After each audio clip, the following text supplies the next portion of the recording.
For those who don't know, Justin Bieber was really trying to get number one.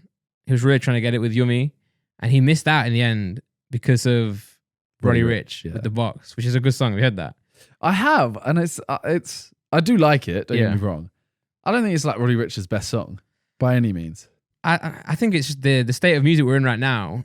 I think the concept of like a number one single is no longer what we used to think it was. I think Yummy is a song that sounds like it wants to be number one, whereas The Box kind of sounds like they've just made a really nice song, and then the audience has naturally taken that as the one they like, and then that's where they've gone out. This is the one I'm going to push. Because remember, I think people hate on Yummy. You know, for like I think okay, he is saying Yummy over and over again in the chorus. I think it's a catchy song. It's good. It's a good song. It's just I don't think it's a smash song. I think it's a good song. Like, I don't know if I was just in. He's obviously going to put an album out soon. I hope that's not the best song on the album. Yeah, that's what I mean by that. You know what I'm saying? Like, I hope that's not the single, because it felt like he was trying really hard to get that number one and didn't get it, and it was kind of upset by it. Because everyone was. I mean, he might be really happy about it. I don't know, but everyone was posting the meme. You know, where it's the crying guy with the smiley face, like mask wearing. You know. But yes, the reason why Simon said it to Selena Gomez as well is because then the next week after, Selena Gomez dropped her album and was pushing it a lot to try and beat Roddy Ricch. She did get number one in the end by like something like 4,000, 6,000 sales or something. But now I think it's cool that we've got like a new guy in you know, kind of taking these like top dogs. I find it weird though, because Roddy Ricch, I'm going to throw this out there and people are going to hate me in the comments. I don't think he's big here. I think I go back to what I was saying a minute ago. I really don't think like being a mainstream artist is what it used to be. I don't think you saying he's not big here, he doesn't have to be big, but if everyone's listening to his music. True. You know what I'm saying? Let me try and put this into a point. Justin Bieber is a huge name.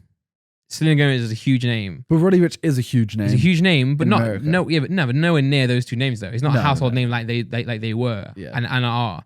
Whereas I think what we're seeing now is we're seeing artists that are being streamed a lot, but aren't in your face. Like, they're not major celebrities, but their music is sick and people are vibing with the music. Do you get what I'm kind of saying? Like, I think people now can be a lot more under the radar and get number ones than be. It's a hard one. End of the day, what I'm trying to get at is why I kind of like the concept of streaming being number one. And I don't think digital sales will ever not be a thing. I think you always should be allowed to own music. I do like I don't really care about the CDs, but I do enjoy the fact that you can own a song, like vinyl, say. Yeah. Like you can own the song and you can buy in and support the artist. But I do like how streaming charts work, because it literally is the most streamed artist will win. Rather than like Selena Gomez is selling like a hoodie with an album taped to it, you know. Yeah. So that counts as a sale. Or, hey guys, go and buy my single, you know, buy my album. This is really gonna help me, please, please, please. Where at streaming, it's kind of like, all right, whoever listens to the song most wins. So you know, the song that got Christmas number one, Lad Baby. Yeah. I'm not convinced if that was actually number one. Yeah. Apparently it sold. I don't know, because on Spotify it didn't have many plays at all. Yeah, obviously Spotify is only like a third of the Spotify, iTunes, physical sales, blah blah blah. But Spotify, like it would not be. It wouldn't. Oh yes, Spotify is not everything. However, it would be a lot more than that if it was a proper number. Like JJ's song's on 30 million. I mean, got top 10. We released our Christmas one, and it got like ours was on like 2 mil by the time the chart went out or something like that. Yeah, I think theirs was on something like 500K in 3 weeks. Yeah, I mean, what we'll say is, remember what JJ and I always forget as well is 2 million for you is not all UK. Whereas I would say that most of Lad Baby's audience is UK. True, but I'm not really doing it to compare it to us. I'm doing it to compare to like Mariah Carey. Oh yeah, I do agree with you. Considering we got something like 84th or something like that, or 75th, something around that. Yeah. So I'm like, how high the top 10 must have been? Not to get top 10, to get number one. Yeah, I don't know the actual answer to it, but what I would guess and what I did say at the time was it must be either someone being smart with. Obviously, first of all, it's a charity single, so obviously I'm glad it did well. It's raising money for charity, but we're just doing. I'm not trying to take anything away from it. No, yeah. Whereas either maybe there's some sneaky things gone on by maybe every time you donate, that counts as a sale. Yeah. That could be something. Or it's just the boomers. Like, it's just boomers walking past HMV and being like, oh, I've seen him on Facebook. I'm buying that album. Yeah. I'm buying that single. I blame Nottingham Forest. Oh, man. Nottingham Forest for the. I reckon they just spent like everyone who's come to this match for the last 4 weeks. That could be it, you know? It could be, honestly. Because he did the crossbar challenge there, didn't he? Yeah, I was there as well. And I'm like, he did it at the game where we were 4-0 down at half time. You know, the game we were talking about last podcast? Yeah, he did it at that game against Sheffield Wednesday. And everyone was like, bro, we're not in the mood to watch you promote your single and kick a ball. Like, can you just, not now, man. Not now. Come back next week. Yeah, like imagine if he did hit, I think he skimmed it on one of the shots. But if he actually did hit the crossbar, I don't think anyone would have, I think we would have been like, all right, mate.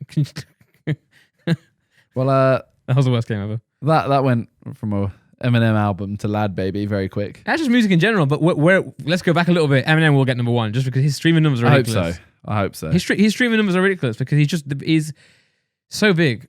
How many will it have updated, do you reckon? He'll be on his top 5. No, but as in, do you reckon it's updated to say like his streaming numbers? Yeah, it should be on his top 5. Okay, give me a second. No worries. It should give. You can't see the numbers on the mobile anyway, but it'll give you. Was in popular? Yeah. Yeah, none of them are. Okay, well that just shows his old song. What is number 1, by the way? His number 1? Yeah. Till I Collapse. Yeah. Okay. Yeah. Like it's either like your huge songs. The way the top 5 works, if anyone wants to know this is something I learned recently. The top 5 is your quickest growing songs. Okay. So it's not the most played, but it's like they've got a formula for it, but it's over a space of time. Like say over in one day, maybe how many plays did it get? Okay. So those big songs like Till I Collapse will be always being played in like rotation. Yeah. So it's like this one has to beat them. I'll tell you this, it's really hard. I'm always surprised it's Till I Collapse though. Yeah, maybe it was using a film or something, and someone was like, "Oh, I'm gonna listen to this today." Yeah, it's situational, really. Like I know it is huge, but his number 1. We should do this on the podcast once. Top 5 Eminem songs. Yeah. Not now. I have to look through it and make my decisions then. But no, the album bangs. I think I would have liked a more solid album, like maybe less songs and a more. I know it's got a theme throughout it, music to be murdered by.